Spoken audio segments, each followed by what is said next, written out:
यांना भारतीय जनता पार्टी पण सोडायची नव्हती, उभा पण राहायचं होतं की 2024च्या विधानसभेच्या आधी शरद पवारांच्या गाडीत विवेक कोल्हे बसले. ते बसल्यानंतर ते राष्ट्रवादीमध्ये जाणार होते. त्याच्या काही दिवस अगोदर तुमच्या म्हणजे पक्षाच्या नेत्यांची अमित शहांसोबत भेट झाली आणि त्यांचं जाणं थांबलं. मग आता ते जर राष्ट्रवादीत जाणार होते, तुम्ही त्यांना ओढून आणलंय. जो व्यक्ती जिल्ह्यामध्ये विखेंना क्रॉस चालतो त्या व्यक्तीला जिल्ह्यात ताकद भेटत नाही, आणि जेव्हा त्याला जिल्ह्यात ताकद भेटत नाही तेव्हा अदृश्य हात होऊन तुमची ताकद त्यांना भेटते. हे खरं की खोटं? इनडायरेक्टली तुम्ही म्हणतायत की कोल्हेंचा पराभव विखेंमुळे झाला. तुम्हाला मी फोडून सांगितलं, मी अगोदर सुद्धा त्या प्रश्नाचं उत्तर दिलं होतं, फक्त संदर्भ परफेक्ट ओपन झाला नव्हता. बरं, नगरकरांनाही आता हे आणखी फोडून कळालं की विषय आतला काय झाला. कर्जत जामखेडच्या जनतेने रोहित पवारांना 622 मताच्या फरकाने का होईना निवडून दिलेला आहे. आणि रोहित पवार जर असं म्हणत असतील की माझं पद मिरवायचं आहे आणि कर्जत जामखेडसाठी काय केलं पाहिजे, तर त्यांचा अर्थ असा निघतो की ते लोकांचे प्रश्न सोडवण्यामध्ये अयशस्वी झालेत.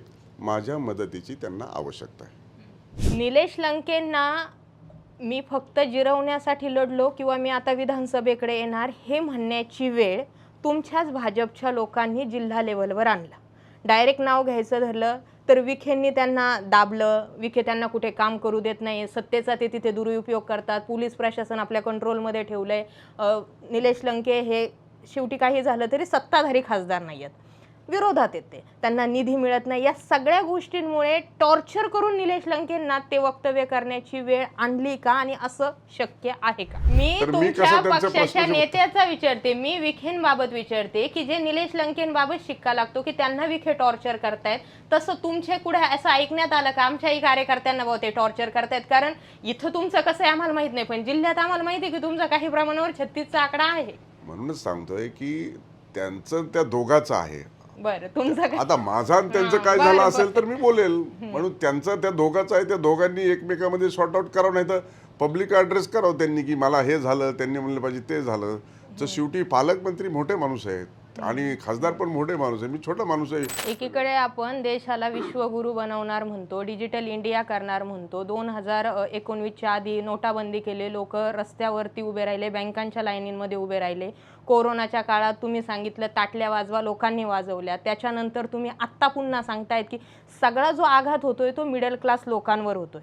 जिकडे असं आपण 2026मध्ये घेतलेल्या निर्णयांना तुम्ही काँग्रेसच्या काळातही असे निर्णय घेतले गेले होते हे सांगतायत. रेफरन्स जुना जोडतायत आणि डिजिटल इंडिया करायचं म्हणतायत. याच्यावरती कधीपर्यंत याच गोष्टी होणार आहे? आपली इकॉनॉमी डॉलरच्या तुलनेत रुपया घसरला, जगात आपण आर्थिक परिस्थिती वाढत असताना आपल्याला दिसतंय महाराष्ट्र ही आर्थिक राजधानी आहे, त्याच्यात इंजिन म्हणून काम करण्याची भूमिका ही करताय. त्याच्यामुळं आपण जे एका वेगळ्या दिशेकडे घेऊन जायचा जो प्रयत्न आहे वेगळ्या दिशेकडे नाहीच आहे. तुम्ही म्हटले नोटाबंदी झाली, मी तुम्हाला विचारलं किती पाळा पैसा सापडला, काय समोर आली आकडेवारी? नमस्कार, मी विजया आवामान. गेल्या काही दिवसांपासून राजकारणात बरंच काही घडलं आणि या बदललेल्या राजकारणामध्ये अहिल्यानगर जिल्हाही केंद्रस्थानी आहे आणि राज्यातील राजकीय घडामोडीही केंद्रस्थानी आहेत. आता आपल्या अहिल्यानगर जिल्ह्याचे सुपुत्र वरिष्ठ सभागृहाचे सभापती आहेत, अर्थात राम शिंदे सर. जिल्ह्यातल्या बदललेल्या घडामोडी आणि राज्यातील काही राजकारण यावरती आधारित आजची आपण त्यांची मुलाखत घेणार आहोत. या मुलाखतीत बरेच प्रश्न असणार आहेत तुमच्या, आमच्या आणि जिल्ह्यातल्या आतील राजकारणाचे.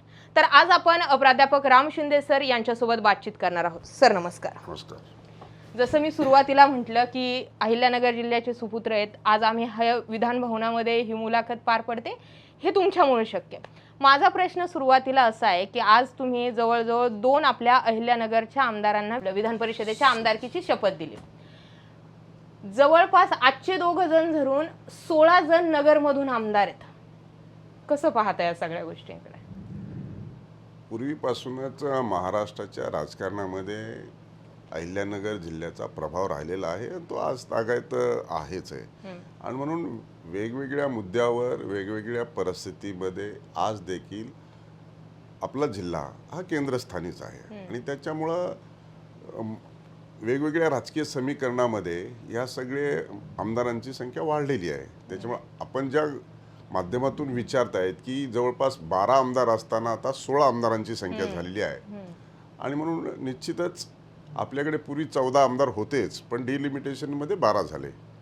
आणि त्यामुळं महाराष्ट्राच्या एकूणच राजकारणाच्या केंद्रस्थानी आणि तसाही भौगोलिकदृष्ट्या केंद्रस्थानी असलेला जिल्हा आहे, त्यामुळं ही संख्या वाढलेली दिसते. आत्ता आमच्या समोर तुम्हाला विवेक कोल्हे भेटून गेले. विवेक कोल्हे काय तुमचे पाय सोडायला तयार नव्हते. आम्ही चर्चा अशी ऐकली होती की विवेक कोल्हेंना राज्यसभा दिली जाणार होती, ज्यावेळेस त्यांना विधानसभेसाठी थांबवलं गेलं. त्यांना ठीक आहे, विधान परिषद दिली गेली, पण माझा प्रश्न असा आहे की विवेक कोल्हेंचं नाव मध्येच असं अप कसं झालं? नाही, याला मोठी पार्श्वभूमी आहे की विवेक कोल्हेंच्या मातोश्री स्नेहलताताई कोल्हे या केवळ 700 मताच्या फरकाने पराभव 2019 झाला. आणि आता साहजिकच एवढ्या कमी फरकाने पराजय झाल्याच्या नंतर त्या 2024च्या उमेदवार होणार होत्या. परंतु या महायुतीच्या एकत्रित राजकारणाच्या परिस्थितीमध्ये ती जागा राष्ट्रवादीला गेली आणि मग हे उभा राहू नयेत आणि हे जर उभा राहिले तर अडचण निर्माण होईल आणि यांना भारतीय जनता पार्टी पण सोडायची नव्हती, उभा पण राहायचं होतं. आणि अशा परिस्थितीमध्ये राज्याचे आदरणीय मुख्यमंत्री देवेंद्रजी फडणवीस साहेब यांनी मध्यस्थी केली. त्याचबरोबर देशाचे गृहमंत्री अमित शहा साहेबांनी त्यांनी देखील दूरध्वनीद्वारे संपर्क साधला आणि त्यांनी अतिशय प्रगल्भ परिपक्व राजकारणाचा दृष्टिकोन ठेवत वरिष्ठांचा मान ठेवून त्या निवडणुकीमध्ये माघार घेतली. आणि माघार घेतली त्याच वेळेस त्यांना कमिटमेंट केलं होतं की तुम्हाला आपण जसं म्हटले ते राज्यसभेत देणार की विधान परिषद देणार. मला वाटतं त्याला देखील थोडा उशीर झाला, पण आता योग्य वेळी योग्य निर्णय झाला आणि विवेक कोल्हे इनमध्ये आले. आता मी तुम्हाला थोडं करेक्ट करते. विवेक कोल्हेंना भाजपही सोडायचं नव्हतं आणि विधान परिषद किंवा जे काय आहे त्यांचं पुनर्वसनही करायचं होतं. तर माझी टाईमलाईन अशी आहे की 2024च्या विधानसभेच्या आधी शरद पवारांच्या गाडीत विवेक कोल्हे बसले. ते बसल्यानंतर ते राष्ट्रवादीमध्ये जाणार होते. त्याच्या काही दिवस अगोदर तुमच्या म्हणजे पक्षाच्या नेत्यांच्या अमित शहांसोबत भेट झाली आणि त्यांचं जाणं थांबणं. मग आता ते जर राष्ट्रवादीत जाणार होते, तुम्ही त्यांना ओढून आणलंय. प्रश्न असा आहे की ते अगोदरही राष्ट्रवादीतच होते, फक्त थोरल्या राष्ट्रवादीत होते का धाकट्या राष्ट्रवादीत होते हा प्रश्न आहे. त्यामुळे एका राष्ट्रवादीच्या 2 राष्ट्रवादी झाल्या, परंतु त्यावेळेस ते भारतीय जनता पार्टीमध्ये होते. आणि आपण जो संदर्भ देत आहेत की ती आता थोरल्या राष्ट्रवादीकडे जाण्याच्या पार्श्वभूमीवरती होते. परंतु त्यांनी मी पहिल्यांदाच सांगितलं की प्रगल्भ राजकारणी आणि अतिशय परिपक्व राजकारणी असल्या कारणानं आणि कोल्हे घराण्याची मोठी परंपरा आहे, त्यांनी अतिशय योग्य तो निर्णय घेतला. आणि त्यांनाही वाटत होतं की भविष्यामध्ये आपण भारतीय जनता पार्टीमध्ये आता स्थिरावलेलो आहोत, अशा परिस्थितीमध्ये पक्ष बदलणं काही योग्य होणार नाही. आणि म्हणून त्यांनी भारतीय जनता पार्टीच्या नेतृत्वाचं ऐकलं आणि त्याच्यात त्यांना यश आलं आणि भारतीय जनता पार्टीने सुद्धा दिलेली कमिटमेंट ही पाळली. आणि म्हणून आज विवेक कोल्हेंनी विधान परिषद सदस्य म्हणून आज शपथ घेतली. बरं, मी आपण जिल्ह्याचं राजकारण डिस्कस करतोय म्हणून माझा हा मुद्दा आहे की मी असं बघते, जो व्यक्ती जिल्ह्यामध्ये विखेंना क्रॉस चालतो त्या व्यक्तीला जिल्ह्यात ताकद भेटत नाही आणि जेव्हा त्याला जिल्ह्यात ताकद भेटत नाही तेव्हा अदृश्य हात होऊन तुमची ताकद त्यांना भेटते. हे खरं की खोटं? मी झालेल्या घटनांचा जर विचार केला की हा जी झालेली घटना आहे, ह्या घटनेला फक्त योग्य त्या दिशेने आणि योग्य ते मार्गदर्शन करून प्लॅटफॉर्म आणण्याची फक्त जबाबदारी मी पार पाडली. ते स्वतः कर्तृत्वशील आहेत आणि त्यांचा मोठा मॅन्डेट देखील आहे. कदाचित त्याच वेळेस स्नेहलताताई कोल्हे उभा होत्या, 700 मतांनी पडल्या.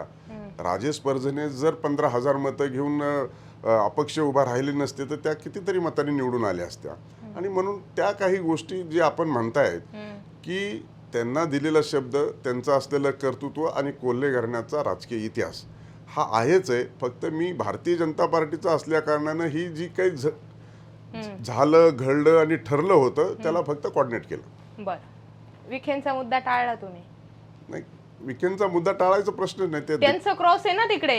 जिल्ह्याचे पालकमंत्री असल्यामुळं विखे साहेब हे 19 साली स्वतः त्यावेळेस देखील भारतीय जनता पार्टीमध्ये नुकतेच आले होते.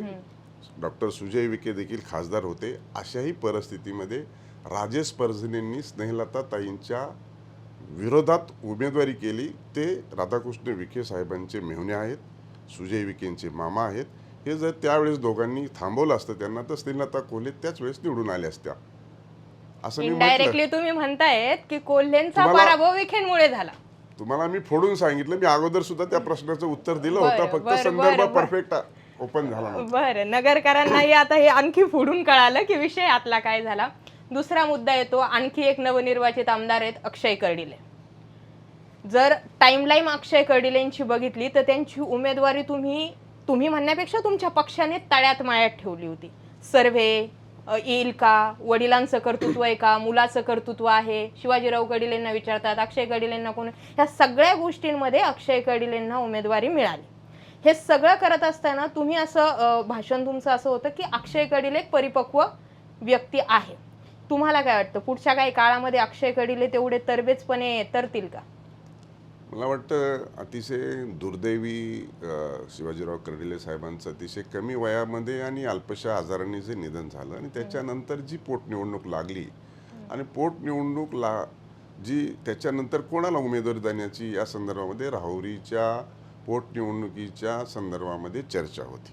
आणि साधारणपणे महाराष्ट्रामध्ये अशी परंपरा राहिलेली आहे की ज्याच्या घरातला व्यक्ती गेलाय त्याच्या घरातल्या मिसेसला किंवा मुलाला तिकीट दिलं जातं, अशी साधारणतः परंपरा राहिली.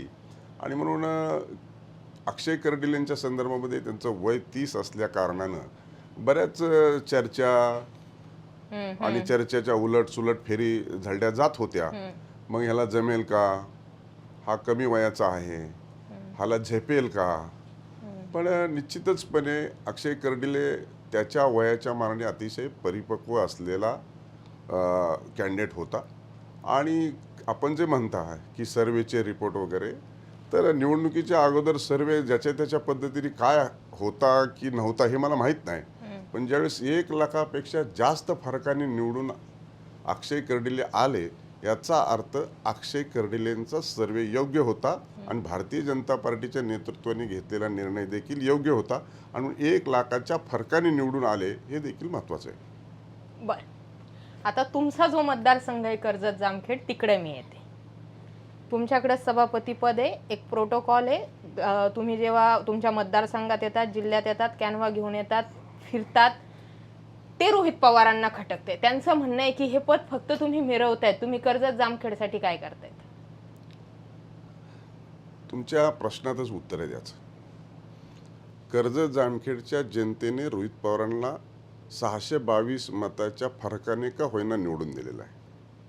आणि रोहित पवार जर असं म्हणत असतील की माझं पद मिरवायचं आहे आणि कर्जत जामखेडसाठी काय केलं पाहिजे, तर त्यांचा अर्थ असा निघतो की ते लोकांचे प्रश्न सोडवण्यामध्ये अयशस्वी झालेत, माझ्या मदतीची त्यांना आवश्यकता आहे. आपण जर म्हटलं तर ते कर्जत जामखेडचे आमदार आहेत, मी महाराष्ट्राचा सभापती आहे. कर्जत जामखेडचे प्रश्न सोडवण्याची जबाबदारी कोणाची आहे? रोहित पवारांची.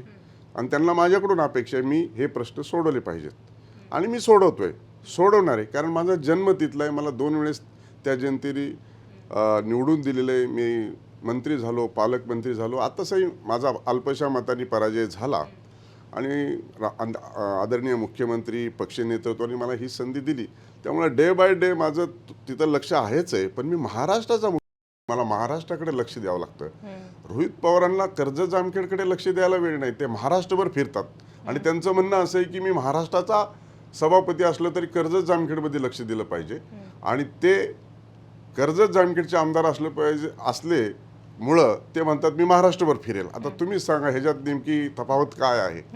अशा परिस्थितीमध्ये माझी गाडी, माझा प्रोटोकॉल, मला दिलेलं पक्षाने, नेतृत्वाने, माननीय मुख्यमंत्री महोदयांनी दिलेलं पद जे आहे ते निश्चित स्वरूपामध्ये जनतेच्या हितासाठी, कर्जत जामखेडचे प्रश्न सोडवण्यासाठी सातत्यानं प्रयत्न करतोय. कालच मी माझ्या दालनामध्ये नाहोरा ते श्रीगोंदा ते जामखेड या नॅशनल हायवेचे अतिशय गंभीर रस्त्याचा प्रश्न झाला, त्याची बैठक घेतली. जामखेड शहरामधून जो नॅशनल हायवेचा रस्ता जातोय त्याच्या संदर्भामध्ये अतिक्रमणाचा जो प्रश्न होता त्या संदर्भामध्ये देखील ऑनलाईन काही अधिकारी उपस्थित होते, काही ऑफलाईन माझ्या बैठकीत तिथे उपस्थित होते. त्या संदर्भात निर्णय दिला. म्हणून माझं लक्ष आहेच आहे, पण प्रकर्षाने याच्यात रोहित पवारांना माझ्या मदतीची, सहकार्याची आवश्यकता लागते, कारण ते हातबल झाल्याचं याच्यावरून जाणवत आहे. बरं, मग तुमचं थोडक्यात म्हणणं असं आहे का की त्यांनी जर हात जोडून ते म्हटले तर मी तयार आहे, पण ते बाह्या सावरूनच येतात की हा ते काय येत नाहीत बाबा, मदत का नाही करत? हात जोडूनचा प्रश्न नाही, मी माझं काम करतोच आहे, फक्त त्यांना हे देखवत नाही. आणि न देखवल्यामुळं माझं काम मी करतोच आहे, ते 6-6 महिन्याला मतदारसंघात येतात आणि मी 8 दिवसाला मतदारसंघात असतो. फरक आहे ना. मी 8 दिवसाला मतदारसंघात जातो, लोकांचं म्हणणं ऐकतो, लोकांचे प्रश्न सोडवतो, फोन करतो, चर्चा करतो, विकासाची कामं करतो, अडचणी सोडवतो. हे मात्र 6 महिन्यांनी त्या ठिकाणी एकदा येतात आणि परत अशी माझ्याबद्दल अपेक्षा व्यक्त करतात. याचा अर्थ त्यांच्या मनात काय आहे हे समजून घेण्याची आवश्यकता आहे. बरं, कर्जत जामखेडचं तुम्ही थोडं समीकरण बिघडून ठेवलंय. तिथल्या नगर परिषदेवरती काँग्रेस राष्ट्रवादीची सत्ता आहे, पण ते लोक तुमच्या रिमोट कंट्रोलवर चालतात, तुम्ही म्हणताल तसं करतात. हे तर मी पहिल्यांदाच अशी केस पाहते की असं काही घडतंय. काय करून ठेवलंय तुम्ही नेमकं त्या नगर परिषदेत? कर्जत नगरपंचायतीमध्ये जी काही ऐतिहासिक निवडणूक झाली, आमचे उमेदवाराचे फॉर्म महाविकास आघाडीच्या सरकारच्या कालखंडामध्ये काढले, तरी पण आम्ही ती निवडणूक लढलो. कायदा सुव्यवस्था फ्री अँड फेअरमध्ये इलेक्शन कमिशनने ती निवडणूक घेतली नाही. मी वेळोवेळी त्याच्यामध्ये तक्रारी देखील नेमल्या आणि म्हणून 17 सदस्यामध्ये आमचे फक्त 2 सदस्य निवडून आले आणि 15 सदस्य 12 सदस्य राष्ट्रवादी काँग्रेसचे आले आणि 3 सदस्य हे काँग्रेसचे आले. आज देखील जे चाललेलं आहे त्या गटाचं नाव राष्ट्रवादी काँग्रेस आणि काँग्रेसच आहे. त्याचे 15 सदस्य आहे, आमचे फक्त 2च आहेत. आता त्यांचा कंट्रोल सुटला असल्यामुळं आणि मी कर्जत जामखेडचा स्थायिक असल्यामुळं मला आता कोणी मदत मागितली, सहकार्य मागितलं तर मला मदत तिथे द्यावी लागते आणि ती मी मदत देतो आहे. आणि त्याच्यामुळं लोक माझं, तुम्ही जसं म्हणले की माझा कंट्रोल आहे, तर माझ्याकडे कंट्रोल आलेला आहे, मी घेतलेला नाही. त्याच्यामुळं मी कंट्रोल आलेला असल्या कारणानं माझं कर्तव्य मी पार पाडतोय. बरं, मग भविष्यात तिथं आम्हाला बरीचशी उलथापालथ पाहायला मिळेल. मी आपल्या जिल्ह्याबाबत एकच शेवटचा आणखी प्रश्न घेते. आपले नगर दक्षिणचे खासदार निलेश लंकेंनी स्टेटमेंट केलं की मला अमुक अमुक व्यक्तीची जिरवायची होती म्हणून मी लोकसभा लढलो. नंतर त्यांनी सांगितलं की ही खेळी आहे किंवा गुगली होती. माझा प्रश्न असा आहे की निलेश लंकेंचं तुमचं मधल्या काळामध्ये आम्ही फार एका ड्रायव्हिंग सीटवरती पाहिलेलं आहे. निलेश लंकेंना काही प्रमाणावर ग्रीप देण्यासाठी तुम्हीही एक कारण होते. तुम्ही एक सर्वसामान्य घरातून आलेली व्यक्ती तेही आहेत. पण जर 2 वर्षामध्ये जर आपण निवडून दिलेला लोकप्रतिनिधी अशा पद्धतीने सरेंडर करत असेल आणि त्याला जर गुगली हे नाव देत असेल तर या गोष्टीकडे तुम्ही कसं पाहता? आता मला वाटतं खासदार निलेश लंके यांनी जे केलेलं वक्तव्य आहे तर त्याच्या संदर्भात त्यांनी त्यांच्या पक्षाशी आणि वैयक्तिक दृष्टिकोनातून केलेलं वक्तव्य आहे. आणि आपण जे म्हटले की आम्ही दोघं एकत्र होतो, परंतु तुम्हाला मी पुन्हा एकदा आठवण करून देतो, यापूर्वी देखील मी जिल्ह्याच्या राजकारणामध्ये अनेक वेळा हा प्रश्न विचारल्याच्या नंतर मी याचं स्पष्टीकरण दिलेलं आहे की महाविकास आघाडी सरकार असताना आणि राष्ट्रवादी काँग्रेस ही महायुतीमध्ये नसताना देखील सुजय विखे आणि संग्राम भैया जगताप हे दोघं वेगवेगळ्या विरोधी पक्षात असताना देखील एकत्र नगरच्या फ्लायओव्हरवर फिरले. हे एकत्र पक्ष नसताना देखील फिरले. निलेश लंके हे राष्ट्रवादी काँग्रेस महायुती बरोबर अजितदादा आल्याच्या नंतर मी आणि ते फिरलो, याच्याकडे असं बघितलं पाहिजे. आणि ज्या दिवशी ते महायुतीच्या विरोधात गेले आणि शरद पवार राष्ट्रवादी काँग्रेसकडून उभा राहिले त्या दिवशी माझा त्यांचा संपर्क नाही आणि नातंही नाही. आणि म्हणून ह्या 2 गोष्टीकडे आपण जे बघितलं की आपण फक्त माझीच गोष्ट सांगितली, पण ही देखील गोष्ट आपण लक्षात घेण्याची आवश्यकता आहे. त्यामुळं शेवटी त्यांनी केलेलं वक्तव्य आणि त्यांनी टाकलेली गोगली, आता याच्यात अधिकचं स्पष्टीकरण हे खासदार निलेश लंके सांगू शकतील. बरं, याला जोडून मी एक प्रश्न विचारते. मला माहित नाही तुम्ही मला त्याचं उत्तर कसं देताल, पण माझ्या मनात तो प्रश्न आहे. निलेश लंकेंना मी फक्त जिरवण्यासाठी लढलो किंवा मी आता विधानसभेकडे येणार हे म्हणण्याची वेळ तुमच्याच भाजपच्या लोकांनी जिल्हा लेवलवर आणला. डायरेक्ट नाव घ्यायचं धरलं तर विखेंनी त्यांना दाबलं. विखे त्यांना कुठे काम करू देत नाही, सत्तेचा ते तिथे दुरुपयोग करतात, पोलीस प्रशासन आपल्या कंट्रोलमध्ये ठेवलंय. निलेश लंके हे शेवटी काही झालं तरी सत्ताधारी खासदार नाही आहेत, विरोधात येते, त्यांना निधी मिळत नाही. या सगळ्या गोष्टींमुळे टॉर्चर करून निलेश लंकेंना ते वक्तव्य करण्याची वेळ आणली का आणि असं शक्य आहे का? आपण जो प्रश्न विचारला आहे की हा प्रश्न पूर्णतः खासदार निलेश लंके यांच्या संबंधित आहे आणि त्याचं उत्तर मी कसं देऊ? शेवटी तुम्ही पालकमंत्री होते. शेवटी मी ज्यावेळेस पालकमंत्री होतो त्यावेळेस मी असं कुणाशी केलं असं नाही असं करता माझ्या येतं का? संदर्भामध्ये कुणी वक्तव्यही केलं नाही. पण ते देशाच्या पार्लमेंटमधले मेंबर ऑफ पार्लमेंट आहेत आणि मेंबर ऑफ पार्लमेंट आहेत, त्यांना जनतेचा मॅन्डेट मिळाला आहे, ते निवडून आले. त्यामुळे आपण जे बोलता आहे ते त्याच्यावर काय झालंय, काय नाही झालं, कशी अडचण आली, काय टॉर्चर झालं, कुठं काय निधी मिळत नाही, या संदर्भामध्ये खासदारांनीच बोललं पाहिजे.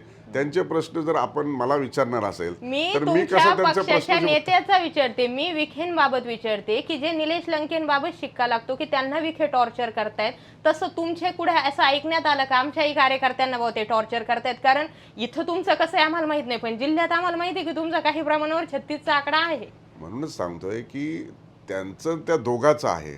बरं, तुमचं काय? आता माझा आणि त्यांचं काय बरं, झालं बरं. असेल तर मी बोलेल. म्हणून त्यांचं त्या दोघांचं आहे, त्या दोघांनी एकमेकांमध्ये सॉर्ट आउट करावं, नाही तर पब्लिक ॲड्रेस करावं त्यांनी की मला हे झालं, त्यांनी म्हणलं पाहिजे ते झालं. तर शेवटी पालकमंत्री मोठे माणूस आहेत आणि खासदार पण मोठे माणूस आहे, मी छोटा माणूस आहे, विधान परिषदेवर सदस्य असलेला व्यक्ती आहे. त्यामुळे त्या दोन्ही गोष्टीमध्ये त्यांचेच राईट्स येतात आणि त्यांनी या संदर्भामध्ये जनतेच्या मनामध्ये आपण विचारल्या संदर्भामध्ये संभ्रम आहे.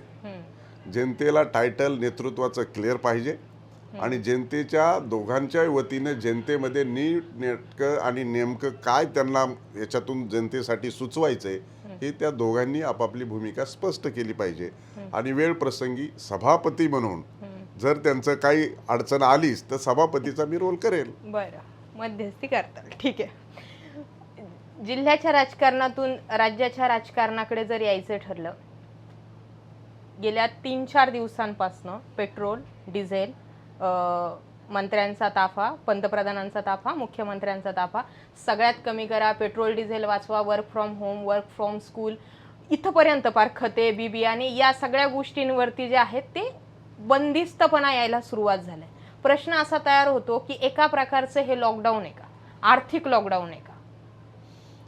मला वाटतं की जी एकूणच जगाची परिस्थिती आहे या इराण आणि अमेरिकेच्या पार्श्वभूमीवरती आणि हॉर्मुझमधून जे काही पासेस होतात आणि त्याच्यामुळं वेगवेगळ्या प्रकारची टंचाई अनेक देशामध्ये निर्माण झाली आणि देशाचे आदरणीय पंतप्रधान नरेंद्रजी मोदी यांनी जे देशाला उद्देशून ॲड्रेस केलं आणि आपण सांगितल्याप्रमाणे सगळ्या गोष्टीचं आपण कपात केली पाहिजे, हित बघितलं पाहिजे, बाहेर फॉरेनमध्ये दौरे काढले नाही पाहिजे. आमचा देखील विधिमंडळाचा 25 आमदारांचा दौरा जाणार होता जपानला, आम्ही तो देखील रद्द केलेला आहे.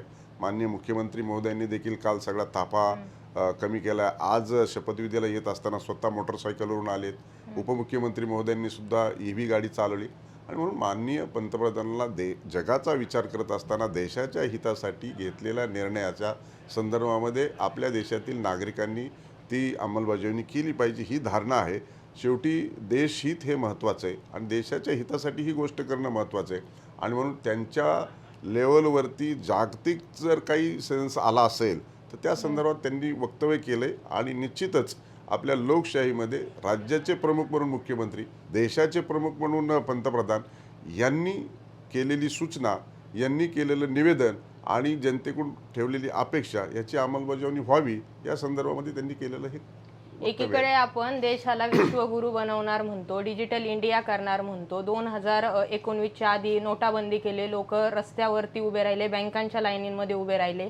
कोरोनाच्या काळात तुम्ही सांगितलं ताटल्या वाजवा, लोकांनी वाजवल्या. त्याच्यानंतर तुम्ही आत्ता पुन्हा सांगतायत की सगळा जो आघात होतोय तो मिडल क्लास लोकांवर होतोय. जिकडे असं आपण 2026 मध्ये घेतलेल्या निर्णयांना तुम्ही काँग्रेसच्या काळातही असे निर्णय घेतले गेले होते हे सांगतायत, रेफरन्स जुना जोडतायत आणि डिजिटल इंडिया करायचं म्हणतायत. याच्यावरती कधीपर्यंत याच गोष्टी होणार आहे? म्हणजे आता भाजपला एक मोठा काळ गेलाय सत्तेत राहून आणि तरीही आपलं बेस सुरू आहे.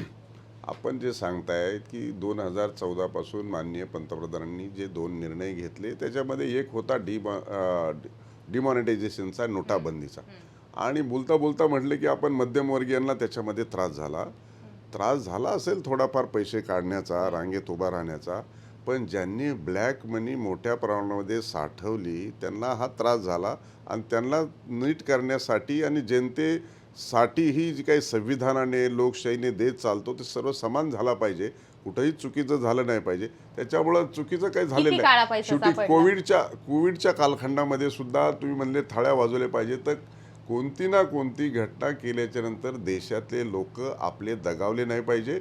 ही महामारी आली होती, ह्या महामारीला सामोरं जात असताना कोणतीही गोष्ट करायची असेल तर आपण आता बघतो की देशाच्या पंतप्रधानांनी लाल किल्ल्यावरून भाषण केलं की शौचालय बांधले पाहिजे. तर लोकांना असं वाटलं की पहिल्यांदाच पंतप्रधान झाले, भाऊ शौचालयाचा विषय नको होता काढायला. पण आज ग्रामीण भागामध्ये जर आपण पाहायला गेलो तर शौचालयाचा माननीय पंतप्रधानांनी केलेल्या वक्तव्याचा नेमका काय उपयोग झाला. आज पूर्वी जी परिस्थिती होती तशी परिस्थिती नाही, हर एक घरामध्ये शौचालय होण्याचं काम झालं आहे. आणि म्हणून माननीय पंतप्रधान अतिशय संवेदनशील आहेत. देशाच्या हितासाठी, देशातील नागरिकाच्या जनतेच्या हितासाठी आपण जे म्हणतात विश्वगुरू डिजिटलायझेशन, त्याच्याही पुढे देश आपला पुढंच आहे. आपली इकॉनॉमी डॉलरच्या तुलनेत रुपया घसरला जगात सर. आपण आर्थिक परिस्थिती डॉलरच्या वाढत तुलनेत असताना आपल्याला रुपया दिसतंय घसरला. काळा महाराष्ट्र पैसा ही किती- आर्थिक राजधानी आहे, त्याच्यात इंजिन म्हणून काम करण्याची भूमिका ही करत आहे. त्याच्यामुळं आपण जे एका वेगळ्या दिशेकडे घेऊन जायचा जो प्रयत्न प्रयत्न वेगळ्या आहे दिशेकडे नाहीच आहे. तुम्ही गैर आहे. म्हटले नोटाबंदी झाली, मी तुम्हाला विचारलं किती पाळा पैसा सापडला, आता काय समोर आली आकडेवारी?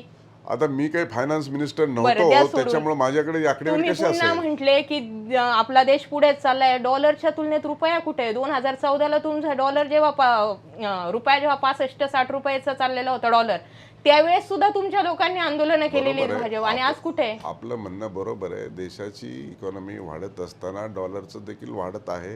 हे आता मी जरी नाही म्हटलो आणि हो म्हटलं तरी लोकांना कळतच आहे. त्याच्यामुळं माझं त्याच्यामध्ये दुमत काय असायचं कारण नाही.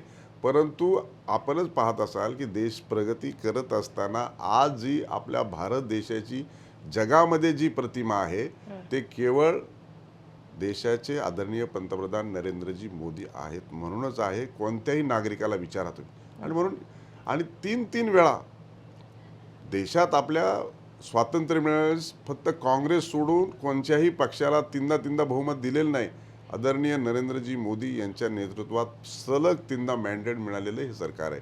त्यामुळे जनतेच्या हिताचं काम करत असल्याशिवाय मिळालं नाही. देशाच्या आर्थिक तिजोरीवर ताण येतोय. तुम्ही महाराष्ट्रामध्ये लाडकी बहीण आणली, बिहारमध्ये लाडकी बहीण आणली. लोक जर मागणी करतायत की तुम्ही लाडकी सुरक्षा बहीण योजना आणा, तर त्याच्यात काय गैर आहे? तुम्ही इकडे 1500-1000 रुपये निवडणुकांच्या, तुम्हीच नाही मी म्हणते सगळेच पक्ष किती हमाप पैसा त्याच्यावर खर्च करतात. का तुम्ही राज्याचे 5 इलेक्शन होऊन दिले आणि मग पेट्रोल डिझेलवरती कपात करायला सांगितलं? आधी का नाही सांगितलं? एका सर्वोच्च पदावर तुम्ही बसलेले आहेत, वरती माहिती तुम्हाला असेल म्हणून माझा हा प्रश्न आहे. मी आमदारांना केला तर ते म्हणतील वरती जाऊन विचारा. आता तुमच्याकडे विचारते. म्हणून आपण जे म्हणतायत की लाडकी बहीण योजना, अनेक योजना जे अशा आणावं लागतात. आपलं भारत देशाचं जे संविधान आहे, आपण जी लोकशाही स्वीकारलेली आहे, शेवटी गरीब हा गरीब होत चाललाय, श्रीमंत हा श्रीमंत होत चाललाय. गरीब लोकांना आपण मदत केली पाहिजे, त्यांना देखील त्यांचा आर्थिक स्तर उंचावला पाहिजे, त्यांना देखील या भारत देशाचं नागरिक आहे असं वाटलं पाहिजे. आणि म्हणून सरकार त्या संदर्भामध्ये निर्णय घेतं. आपण बघितलं असेल की सरकारकडे सातत्यानं मागणी होती कर्जमाफी झाली पाहिजे. कर्जमाफीसुद्धा सरकारने केली, ती देखील शेतकऱ्यांना मदत केली पाहिजे. शेवटी अनिष्ट तफावतीमध्ये पाऊस पडला, हवामान नीट नाही, पीक वायाला गेलं, अशा वेळेस सरकारने मागं उभं राहिलं पाहिजे. आणि म्हणून गरजवंताला मदत करणं हे सरकारचं प्रथम कर्तव्य आहे आणि ते करण्यात काही गैर नाही. त्याला संविधान म्हणतात. आणि म्हणून आपण हे संविधानाच्या माध्यमातून जर काम करत असू, गोरगरिबांचे जर प्रश्न सोडत असू, शेवटी मुंबईमध्ये आल्यानंतर आपल्याला श्रीमंत लोकच दिसतात, पण गरीब सुद्धा खेड्यातले दिसले पाहिजे, त्यांच्याकडे देखील शासनाचं लक्ष असलं पाहिजे. शेवटी महिला भगिनींच्या संदर्भामध्ये घेतलेला निर्णय आणि महिलांनी त्या संदर्भामध्ये त्याचं केलेलं स्वागत, आणि शेवटी कोणताही लोकप्रिय निर्णय यासाठीच तो योग्य असतो की त्याची प्रतिकात्मक भूमिका किंवा त्याला रिॲक्शन कशी येते ती आता त्यांनी मतदान देऊन दिलेली आहे. आपण बघितलं असेल की वर्षानुवर्षे शेतकऱ्यांना वीज माफी केली पाहिजे असं मागणी होती. देवेंद्रजी फडणवीस हे राज्याचे मुख्यमंत्री म्हणून झटक्यात करून टाकली वीज माफी देखील. कोणाला लक्षात तरी आले का? आता शेतकऱ्याला वीज मोफत मिळते. आता सोलरच्या माध्यमातून वीज मिळणार आहे. सोलरच्या माध्यमातून वीज मिळाल्याच्या नंतर दिवसा वीज मिळणार आहे. आणि मग रात्री बेरात्री शेतकऱ्यांना दाऱ्यावर जाताना, पिकाला पाणी देत असताना काय अडचणी येतात हे लक्षात घेऊन घेतलेला निर्णय किती प्रभावीपणे, किती लोकहिताचा आहे त्याच्यावरती सरकारची प्रतिमा असते. आणि त्याच्या वेळेस सरकारमध्ये येण्यासाठी जनता मतदान रूपी आशीर्वाद देते, म्हणून सरकार येतं. आणि म्हणून सरकार हे जनतेच्या हिताचा निर्णय घेत असताना आपल्याला दिसतंय. आणि म्हणून वारंवार भारतीय जनता पार्टीचं वेस्ट बेंगॉलमध्ये कधी नाही ते एवढं मोठं थम्पिंग मेजॉरिटी मिळाली. आसाममध्ये तर 130 जागेपैकी 100पेक्षा जास्त जागा मिळाल्या. शेवटी लोकप्रिय निर्णय घेतल्यावरच लोक आशीर्वाद मतदाता देतात आणि तो दिलेला आहे. बरं, प्रश्न जोडलं तर आपला खूप लांब जाईल. मी शेवटच्या प्रश्नाकडे येते, तुमचा वेळ लक्षात घेऊन सुद्धा. देवेंद्र फडणवीस आणि तुम्ही, मी जितके ऑब्झर्वेशन माझं आहे, मी मागच्या इंटरव्ह्यूलाही हा प्रश्न विचारला होता. फक्त आता माझा पुढचा प्रश्न असा आहे की देवेंद्र फडणवीसांना हाताशी धरून आपल्या जिल्ह्याच्या दृष्टिकोनातून MIDCचा प्रश्न मार्गी लावता येईल का? कोणते MIDC? नगरच्या MIDC, तुम्हाला सांगते सगळीकडेच MIDC, संगमनेर MIDCचा मुद्दा आहे, नगरच्या MIDCचा मुद्दा आहे, तुमच्या कर्जत जामखेडकडेही तो मुद्दा आहे. तर या बेरोजगारीच्या मुद्द्यावरती जेव्हा जेव्हा विषय येतो तेव्हा आपल्याला जिल्ह्यासाठी काही वेगळं करता येईल का? निश्चित स्वरूपामध्ये जिल्ह्यातल्या सुशिक्षित बेरोजगारांच्या संदर्भामध्ये आता जे डावसला माननीय मुख्यमंत्री आणि त्यांचं सर्व डेलिगेशन गेलं, मोठ्या प्रमाणात इन्व्हेस्टमेंट होते आहे. अशा स्वरूपामध्ये आपण जे सांगताय की MIDC होते, परंतु तिथं त्या पद्धतीचे चांगले उद्योग येत नाहीत आणि त्या पद्धतीचा रोजगार उपलब्ध होत नाही. मला वाटतं माननीय मुख्यमंत्री महोदयांनी सर्वदूर महाराष्ट्रामध्ये त्यासाठी अतिशय प्रयत्नपूर्वक हे डावसच्या बैठकीमध्ये जातात आणि इन्व्हेस्टरला अट्रॅक्ट करण्याच्या पॉलिसी देखील आणतात. आणि मला वाटतं नगर जिल्हा त्याच्यामध्ये अग्रेसर आहे आणि त्याच्यामध्ये आता मला वाटतं डिफेन्स देखील काहीतरी आपल्या जिल्ह्यामध्ये येतं आहे.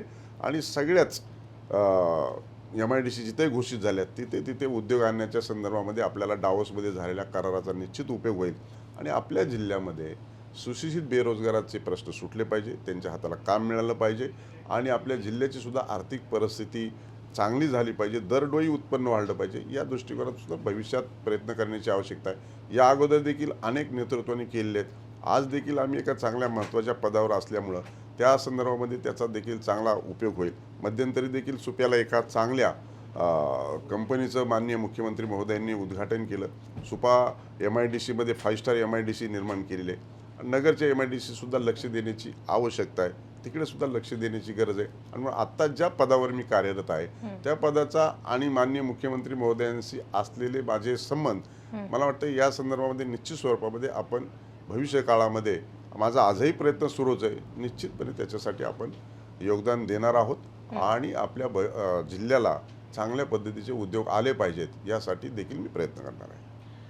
तर आपल्यासोबत आपल्या अहिल्यानगर जिल्ह्याचे सुपुत्र प्राध्यापक राम शिंदे सर आहेत. वरिष्ठ सभागृहाचं सभापतीपद त्यांच्याकडे असल्यामुळे कदाचित अनेक प्रश्न जे आहेत ते नगर जिल्ह्याचे सुटतील अशी अपेक्षा त्यांच्याकडे आहे. कर्जत जामखेड आपण थोड्या काळासाठी रोहित पवारांकडे सोडून देऊयात, बाकीचे विषय जे आहेत त्याकडे बघूयात.